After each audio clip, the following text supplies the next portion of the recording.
Hi friends, என்னோடய channel முதல் தடவையாக பார்க்குறவங்க சப்ஸ்கிரைப் பண்ணி சப்போர்ட் பண்ணுங்கள்.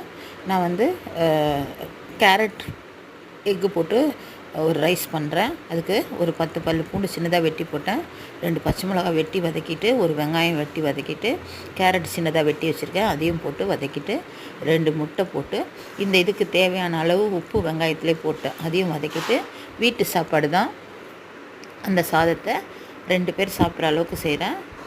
போட்டு அதையும் நல்லா கலரிட்டு மிளகுத்தூள், நான் இதில் சோயா சாஸு, டொமேட்டோ சாஸு அது மாதிரி எதுவுமே போடலை. எந்த சாஸு அஜினமோட்டோ எதுவும் போடல. வெங்காயத்தாள் போட்டு இறக்கிட்டேன்.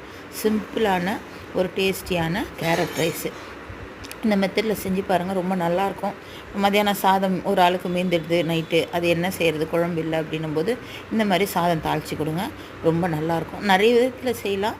இது ஒரு மெத்தடு, ரொம்ப நல்லாயிருக்கும். செஞ்சு பாருங்கள். பிடிச்சிருந்தா லைக் பண்ணுங்கள்.